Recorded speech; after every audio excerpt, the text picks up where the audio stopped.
Assalamualaikum warahmatullahi wabarakatuh. Perkenalkan, nama saya Perainda Pratiwi, NIM PBD 20032, Prodi S1 Kebidanan, Stikes Peltaibu Kendari. Dalam video kali ini, saya akan menyebutkan alat-alat yang digunakan dalam praktek kebidanan serta kegunaannya.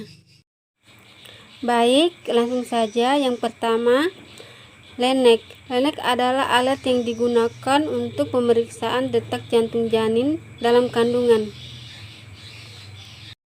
Yang kedua, alat reflex hammer.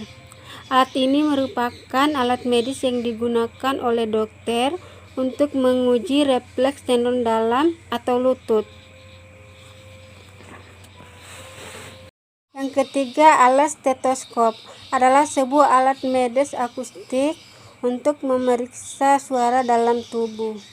Dia banyak digunakan untuk mendengar suara jantung, pernapasan, juga digunakan untuk mendengar intestine dan aliran darah dalam arteri. Yang keempat, alat sigmomanometer. Alat ini digunakan untuk mengukur tekanan darah yang bekerja secara manual saat memompa maupun mengurangi tekanan pada manset. Dengan sistem non-invasif, alat ini biasa disebut juga dengan tensimeter. Yang kelima, pinset anatomis. Alat ini digunakan untuk menjepit jaringan dalam proses operasi. Digunakan untuk memegang jaringan, alat dan bahan medis. Dapat juga digunakan untuk memegang kasa dan kapas saat membersihkan luka. Pinset anatomi memiliki ujung tumpul yang halus. Yang keenam, alat termometer. Alat ini digunakan untuk mengukur suhu tubuh ataupun alat yang digunakan untuk menyatakan derajat panas atau dingin suatu benda. Alat ini dimanfaatkan termometrik dari zat, yaitu perubahan dari sifat-sifat zat yang disebabkan karena perubahan suhu dari zat tersebut. Ketujuh, penlight. Alat ini digunakan untuk pemeriksaan pasien yang berbentuk senter. Alat ini biasanya digunakan untuk memeriksa mata, telinga, dan hidung pasien. Kedelapan, tampon tang. Alat ini digunakan untuk memasang atau mengambil tampon dalam saluran canal. Tampon adalah massa silinder yang berfungsi sebagai alat serap, umumnya digunakan sebagai produk kesehatan wanita.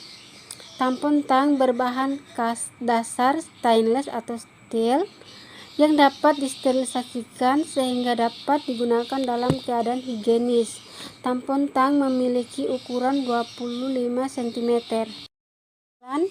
Alat klem Koher. Alat ini berfungsi yang sama dengan klem pean lurus, yakni untuk mengklem, menjepit jaringan tubuh maupun pembuluh darah untuk menghentikan pendarahan dalam operasi. Serta fungsi lainnya klem Koher seperti klem lurus namun mempunyai ujung capit. 10.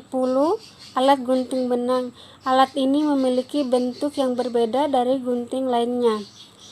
Fungsi dari alat ini untuk memotong atau menggunting benang di bagian yang sulit digunting jika menggunakan gunting besar. 11.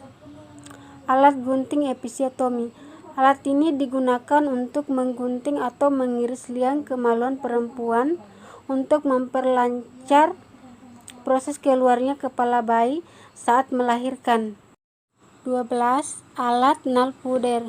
Berfungsi untuk memegang jarum jahit atau nail hacking. Juga berfungsi untuk membantu proses menjahit luka. 13. Pinset chirurgis. Alat ini digunakan oleh dokter untuk menjahit luka. Sedangkan fungsi alat ini sendiri beragam, termaksud membersihkan sisa-sisa luka jahitan, menjepit kasa saat menekan luka, hingga membentuk pola jahitan. 14. Alat pisau scalpel. Fungsi pisau scalpel sebagai alat operasi. Scalpel merupakan slice untuk mengiris jaringan yang terdiri dari batang scalpel dan pisau scalpel atau blade. Baiklah, itulah tadi alat-alat dalam praktik kebidanan yang telah saya jelaskan kegunaannya. Lebih dan kurangnya mohon dimaafkan.